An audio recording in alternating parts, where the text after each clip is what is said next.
Hey everybody, I wanted to make my official review of the Abbey Road Anniversary Edition, and I'm just going to do a review of the CD box set.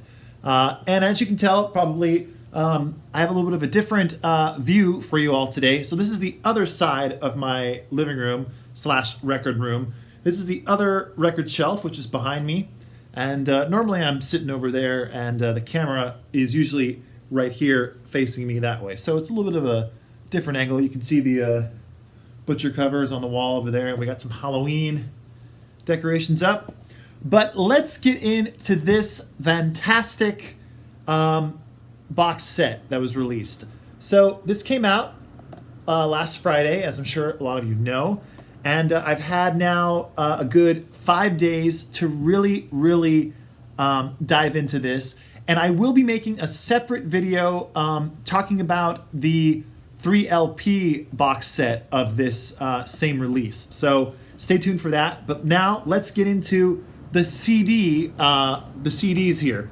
And I did a bunch of different listening methods when I listened to this. The first way I listened to the new mix was through my stereo speakers, and which was the very first way I did it, and I actually did 2 listens to it that way, that's the system I'm the most aware of. That's the one I know kind of like the back of my hand. And then the other way I listened to it was in my car stereo system.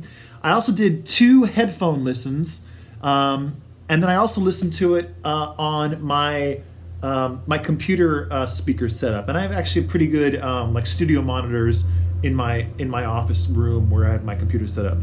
So I've listened to it a whole lot, and I actually took some extensive notes here. So I'm going to just go down and first talk about the new stereo remix by Giles Martin, and we'll just start with Come Together. So first off with Come Together, and with the whole album, and I will just get this out of the way, the drums and the bass are just way more present throughout. And that's just, I think we kind of knew going in that Giles Martin, with the Sgt. Pepper remix that he did and the White Album remix that he did, turning up the bass and the drums has always just been a big thing. And there's 2 reasons I think for that. One is because I think originally, on the original Beatles mixes, the bass and the drums did kind of, on some pressings and on the pressings that became the like 1980s CDs and stuff, the drums and the bass were kind of subdued. That is very true. So I think that was an easy thing of like, well, if we're going to change something, we can change the drums and the bass, make those more present. Also, I think what's a big important factor is Ringo and Paul are the 2 Beatles that are still with us. So obviously when Giles Martin's preparing these mixes, he wants to impress them. And I think Ringo has gone on record as saying that he wants the drums to be louder and louder. So that's an important factor as well. And I don't always think that's a bad thing. I don't always think it's a good thing to raise the bass and the drums. I think it's a song-by-song basis. For example, like with the Sgt. Pepper remix, they turned the bass up on Good Morning, Good Morning way too much. And to me, it kind of ruined the track. But there are some tracks on this that I think are really improved with the bass and the drums louder. And then I think there's also some that maybe are not quite as improved. But let's get into Come Together. So I wrote down more bass and drums, which is true for all. And that's very true for Come Together. John's vocal on Come Together is just crystal clear, to the point where you're hearing a lot more detail in his vocal delivery than I've ever heard before, which I think is very cool, and which is generally true with all of the songs on this remix. All the vocals are just so crystal clear and very nice. The backing vocal, I noticed, is panned to the middle right, which is a little bit different. I think before the backing vocal and the lead vocal from John were just together. Now it's like a little bit off center, so you can kind of hear that part a little bit better. And I always heard that Paul was always said that he was always felt bad that he didn't get to sing backing vocals on Come Together. Yet in the booklet for this, it lists Paul on backing vocals, and now you can really hear that it definitely is Paul with John singing a harmony vocal. So I don't quite know. Maybe Paul was just remembering the time that the session was kind of tense, and he remembers that he thought he didn't sing on it. But anyway, it's definitely Paul on there.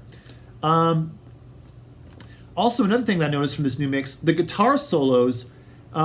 It seems like there are two guitars playing the guitar solo, like one guitar and an overdub, and one's panned middle left, one's panned middle right, which is kind of interesting to hear. I never knew that there was two guitars during that solo, and that one is almost doing a slide part and one is not doing a slide part, but they're playing the same notes. But that was interesting. Then at the outro, there are definitely some extra John Lennon vocal like licks that he's doing that I've never heard before. Especially at the end, you hear him doing some stuff. Those extra come together vocals that are interesting to hear. But I think in the original mix, when they lowered his vocal down sooner, I think that was probably a better decision on the original mix. And also, I wrote down the ride cymbal. Ringo's ride cymbal seems a lot louder on this mix, and it definitely is. And I don't know if that's a good thing or a bad thing. I haven't really made up my mind with that, but it's definitely louder. Next track, Something.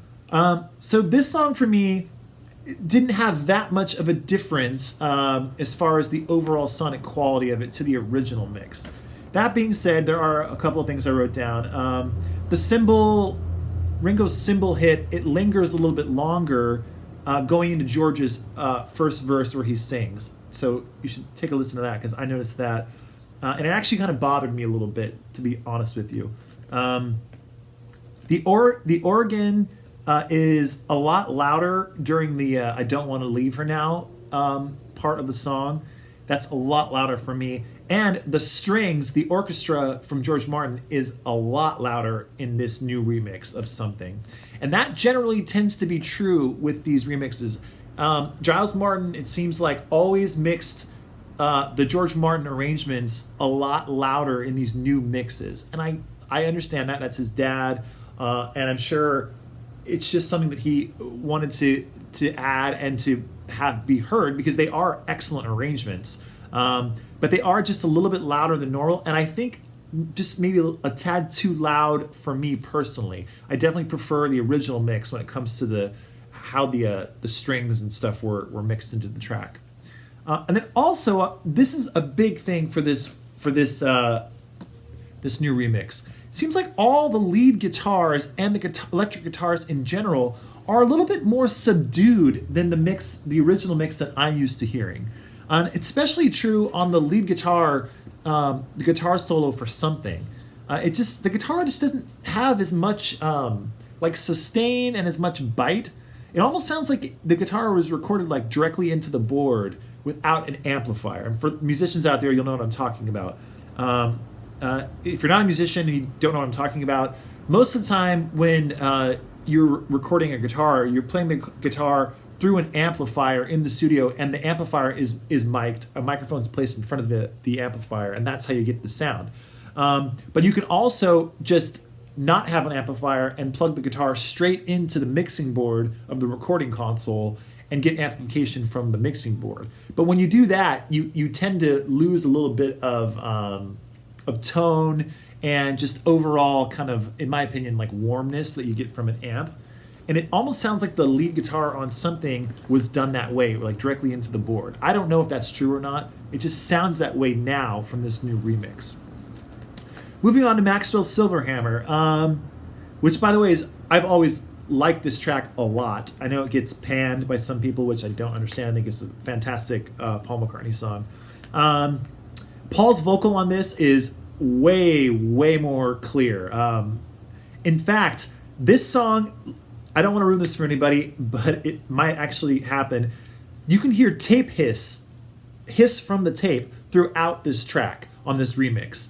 I don't know if that's coming from Paul's vocal mic or what, but you definitely hear some tape hiss, and it lasts throughout the whole track. I actually like it. I think it's kind of cool that you can hear the actual tape, the tape hiss. I think that's a cool feature. You know that you're listening to a recording that was made on the tape. Some people that might bother them. I don't know. And I will make a little side comment here. On the vinyl version of the record, the remix, you cannot hear the tape hiss, and that's probably because vinyl just it kind of covers up stuff like that. Then the Moog synthesizer part is a lot more prominent on here, which I think is a good thing. The electric guitars again seem kind of subdued, and they also seem a little bit more dry with like less reverb applied to them. It feels like the original mix had a little bit more reverb on the guitars on Maxwell Silverhammer. I could be wrong. I haven't A-Beat them, but it just seems that way on this remix. Also, the backing vocals on the Maxwell Must Go Free, those are a lot louder, and I love it. I think that's fantastic. So I think Maxwell Silverhammer on this remix is actually a little bit better than the original mix, for me personally. But that's just me. Now on to Oh Darling. Oh Darling for me is one of the highlights of the new remixes. I think this new remix sounds fantastic. I like it more than the original mix. And there are a number of reasons for that. I think overall, like I wrote down here, overall it's one of the best improvements for the remixes. The backing vocals are now just so excellent, so prominent, and they're just some of the best backing vocals I've ever heard the Beatles do. They sound full on like the Beach Boys, which is obviously a good thing. And then the piano is a lot more present on this track, which, as it turns out, Paul is playing, which is listed in the book, which is great. George is playing bass on this song, which is listed in the booklet here, and the bass sounds great as well. The mix overall is just fantastic. And you can't forget Paul McCartney's lead vocal on this song. It's just phenomenal. So good. So I really liked the new mix of Oh Darling on here. Moving on to Octopus's Garden. Again, this one sounded good as well. Ringo's vocal is just nice and clear. You can hear a lot of little subtleties that he's doing that you couldn't really hear before. And it also, I wrote down, this mix sounds very similar to the original mix, which is a good thing, I think. It just sounds like a little bit more up to date, I guess. Moving on to I Want You. This is one that I think was a bit problematic for me, and I will tell you why now. John's vocal on this is way too loud for me. This song, in my opinion, is really more about the whole group playing together and the overall sound, and the original mix really captures that. And I've always loved this song, by the way. Let me go on record saying this is one of my favorite songs on the album. And the original mix really captured that performance in an amazing way. This new mix, to me, puts way too much focus on John's lead vocal. While it's interesting because you can hear a lot of things that he's doing that you couldn't really hear before, I think it takes away from the actual song. So that's kind of a drag. The one good thing about this new mix is you can hear the room a lot clearer on this. You can get an idea of the actual space in the studio, which is really cool. But again, I think that does kind of take away from that original feel, the original mix of that song, that ensemble playing, which is why it's so good. Another thing that kind of, I don't know, I might eventually like this later on the more I listen to it, but the first time I heard it, it was kind of jarring, and the second and third times I heard it, it still remained kind of jarring, is during the backing vocals on the "She's So Heavy, Heavy, Heavy," that last heavy, that high heavy, it's panned all the way to the left now, and it just sticks out to me. I love that part. I think it's really cool. I love those stacked harmony vocals, but I think they should have stayed together to make it more of a cluster of a chord, and it sounded really good on the original mix. And now it's panned, and it just sounds kind of weird out there on its own. So it kind of threw me off a little bit there. The ending on this song has always been huge. It's huge on the original mix. It's huge here. It's great. I love the ending. Very, very cool. All right, moving on to Here Comes the Sun. The first thing to say about this is that the backing vocals are way louder on this, and I think it's great. Big improvement. The backing vocals on this song are just some of the best ever on any Beatles song. They're really, really great. They really capture the mood of the song, Here Comes the Sun. Again, the orchestra parts, the string parts are way louder. This might be a case where it actually kind of does benefit the track. So I kind of liked it. And also on this new mix, the bass on this song especially is a lot more present, and I actually love that about this song. So this is another example where I actually like all of the extremes that were applied to this. They enhance the track for me, and just you can't deny that "Here Comes the Sun" is just one of the best songs of all time. So I like this new remix a lot. Moving on to the song "Because," which is just an absolutely stunner of a song. This one, out of all the songs on the whole album, this sounds very similar to the original mix to me, and I think that's because there's not as many things going on this track. There's a ton of vocals, which are amazing, but as far as instrumentation goes, it's really just George Martin playing harpsichord, John playing electric guitar, Paul playing bass, and then a little bit of Moog synthesizer overdub, and that's it. So really, there's not much to change there as far as a remix goes. I did write down the vocals seem to be a little bit fuller than the original mix, which is a good thing. But Because is just a great song, so not much more to say about that. Okay, moving on to You Never Give Me Your Money. I wrote down a lot of stuff for this song.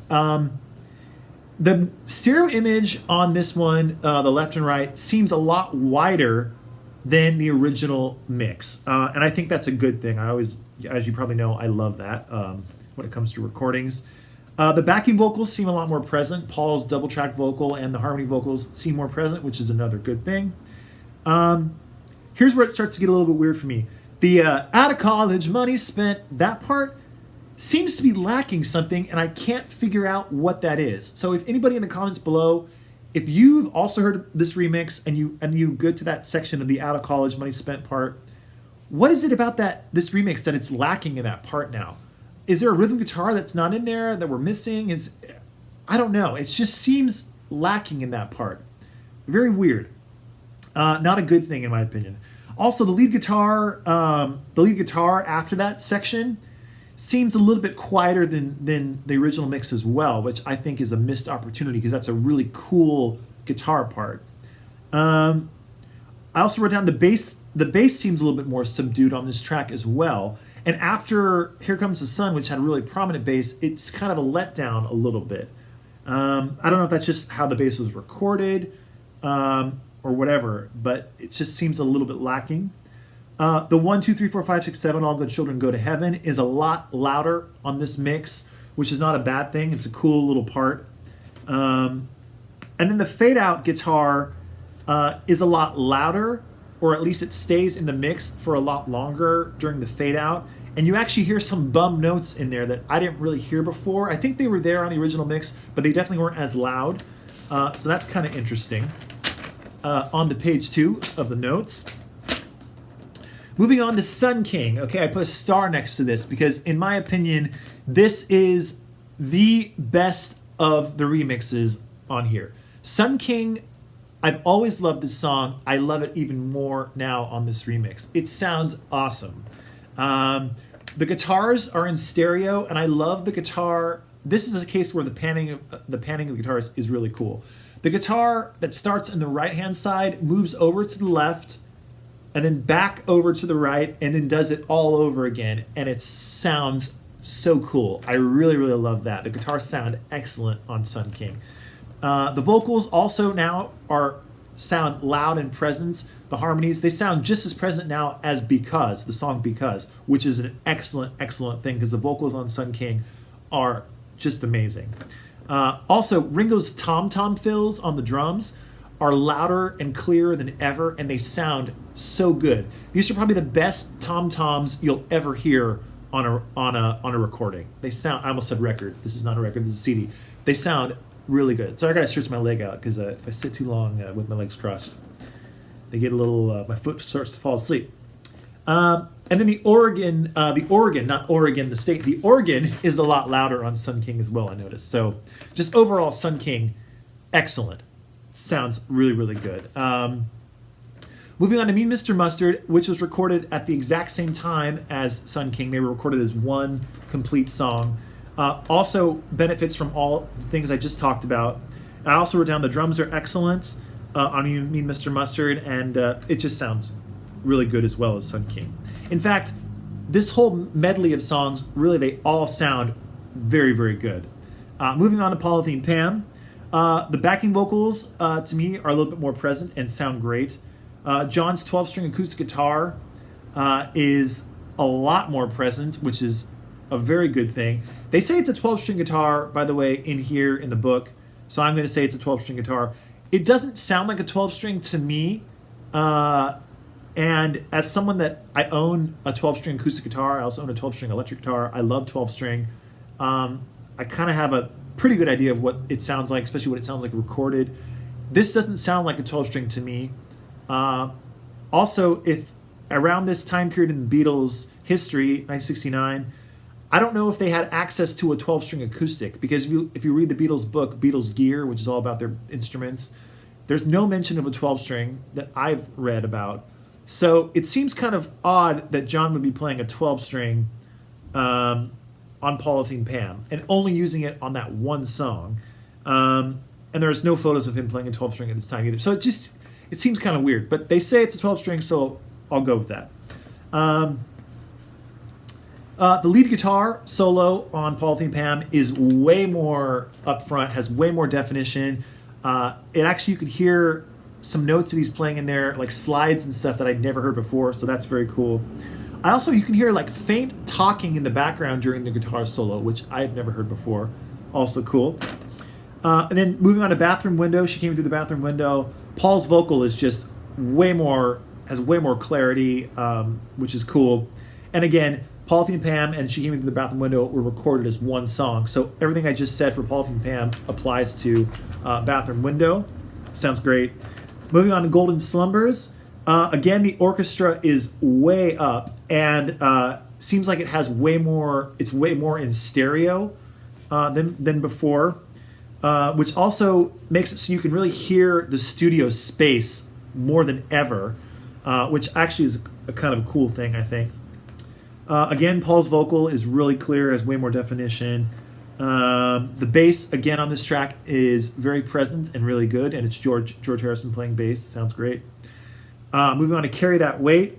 Ringo's vocal, when they're all singing together, really comes out a lot more now, and I think that's a good thing.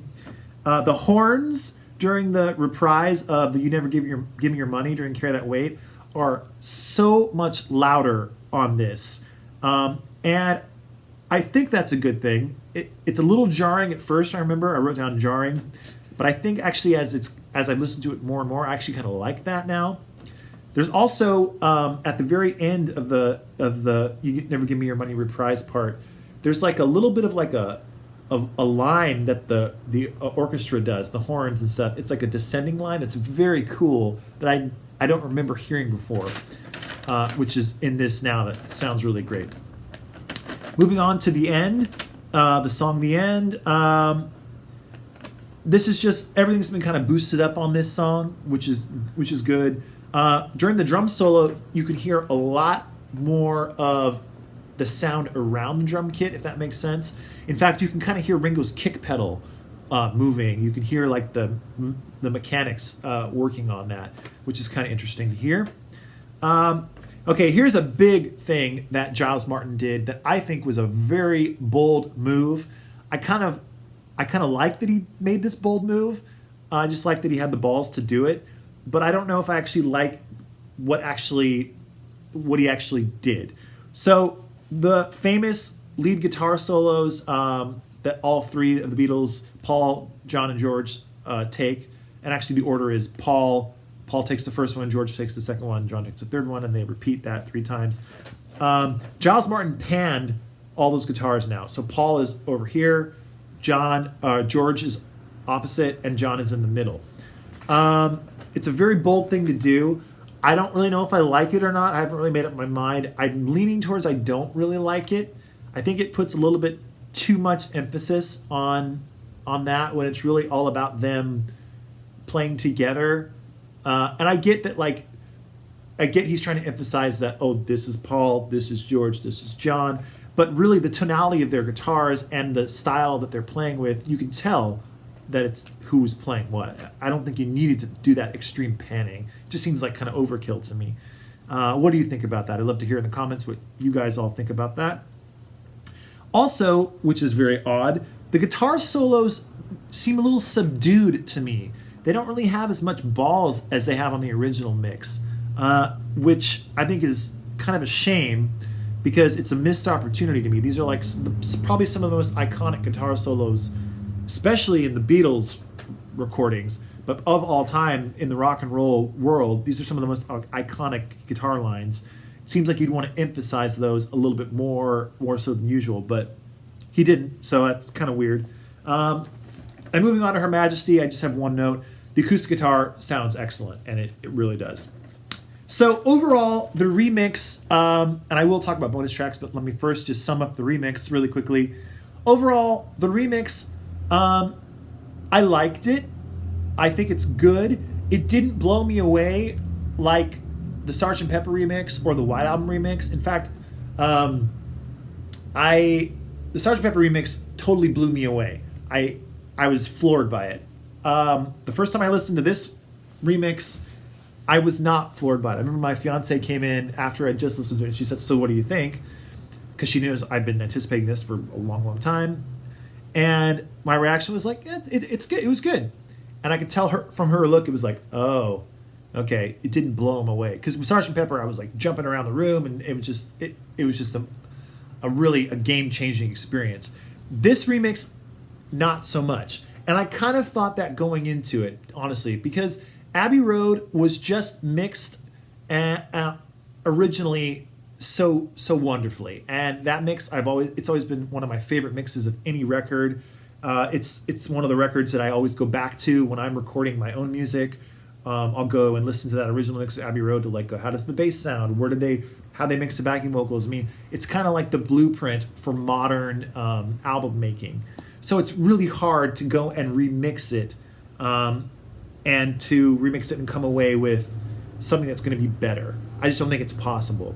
That being said, like I said with the previous White Album and Sgt. Pepper remixes, I think this is an important piece of Beatle history. I think it's going to stand alone as its own thing. This is its own thing. It's not going to take the place of the original Abbey Road mixes, so don't throw away all your Abbey Road, not that you're going to, but don't throw away all your original Abbey Road records, original CD mixes, all that stuff. That's all still relevant, and in my opinion, those are the definitive Abbey Road statements. But this is a great new addition to the Beatles' music to have. It's a different mix. You hear stuff that you don't hear in the other one, the original mix. So I think it's great that they did this. I love this box set. I think it's awesome. I'm not putting it down in any way. I think if you're on the fence about buying this, I think if you're a music fan, a Beatle fan, anyone that loves the Beatles or loves music is going to get a lot of enjoyment out of this box set. It's really, really good. Another thing to be said is the bonus tracks. The bonus tracks on here are what really, really got me excited, and I think I love the bonus tracks on this. I think the bonus tracks on this box set are better than the bonus tracks on Sgt. Pepper and the White Album. These are fantastic, and I will tell you about some of my favorites. Hands down, my favorite bonus track is the Ballad of John and Yoko, and I think it's take 7. Yeah, Ballad of John and Yoko, take 7. I love it for a number of reasons. First and foremost, it's so cool to hear. It's just John and Paul on this song. Paul's playing drums, John's playing acoustic guitar and singing. The banter between them before they do the take is amazing, where John says, "It got a little bit fast, Ringo," and Paul responds with, "Okay, George." It's just such a moment that it really, honestly, makes me a little bit emotional. It's so amazing because you get a glimpse of that friendship. And John and Paul, a lot of crap happened between them with business stuff and after the Beatles and all that stuff. But through it all, and during this time period, by the way, there was a lot of nonsense going on with their business. They were having huge disagreements with Apple and all that kind of stuff. But through it all, they were still that close. as friends. And when it came to the music was what was important, and they worked together probably better than anyone ever worked together as a pair. So that's just such a beautiful moment on this box set, Ballad John Yoko, and it just sounds good. It's cool just to hear the drums and just acoustic guitar and John singing. So that's a hands down the highlight for me. Another highlight is the early take of I Want You, which I guess on here is I Want You, Trident recording session and reduction mix. It just sounds great, and you really hear the Beatles as a band playing together, and they sound phenomenal. And Billy Preston's organ on this, really, really cool.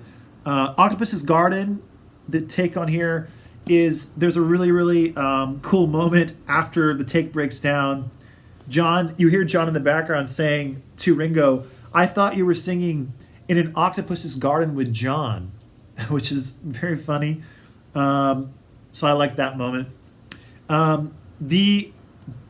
There's a different mix here of Come and Get It, which is a song that Paul gave to the band Badfinger, and they, of course, had a big hit with it. This is Paul's demo of it, and this is a different mix, and I like this mix a lot. It sounds really great. I like it more than the anthology mix. It's just really, really good. Definitely a highlight. Another highlight is the early take of Sun King. The band just sounds phenomenal on here, and you can hear John faintly in the background singing a guide vocal, which is really cool to just hear him singing without the other harmonies in there. I also wrote down Bathroom Window on here. Take 27 sounds really cool. Paul's vocal is a little bit different. It's just got a little bit of a different flavor, and it's really, really a cool listen. That being said, those are my favorites, but I really love all the outtakes. All the outtakes have high value for me, so definitely worth checking out. And one outtake on here that I think is a little bit out of place. I'm glad it's here. I'll take anything Beatle related, throw it all in here. But I think Paul's demo of Goodbye, the song that he gave to Mary Hopkin, while it's an excellent song, I've always loved that song, and I actually love this demo he's done. This is nothing new to Beatle fans. In fact, the quality on here is hardly better than any of the bootlegs that I have. It's just pretty poor quality, and I get why they included it here because it was recorded around the time period of Abbey Road, but really, it was never considered for inclusion in the album. Come and Get It on here, I get more because it was recorded at Abbey Road Studios during a session for the album, so it's part of the album sessions. That makes sense to be on here. Goodbye doesn't really make sense to me, but it's here, and I'm glad that we get it. That's cool, so that's fine. And if I have one other complaint, in my opinion, I think it's a drag that they did not include a new stereo remix of Old Brown Shoe, because they have Old Brown Shoe an outtake on here, which is cool, but they don't have the remix, and I think that's a kind of a missed opportunity there. Same with Ballad of John Yoko, although we already have a remix of that on the one compilation. So that does exist, but it would be nice to have Old Brown Shoe on here as well. But that's a small complaint. Speaking of Old Brown Shoe, in the book, it blew me away to read that Paul McCartney is playing drums on Old Brown Shoe. So on the single, Ballad of John Yoko, back with Old Brown Shoe, Paul's playing drums on that single. It's all Paul. That blew my mind. I never knew that. I knew he played on Ballad of John Yoko, but not Old Brown Shoe. So very, very cool. So anyway, that's my review of this CD Abbey Road Anniversary Edition. I love it. I think it's great. I think it's essential to any Beatles fan to pick this up and listen to it because it's really, really, really awesome.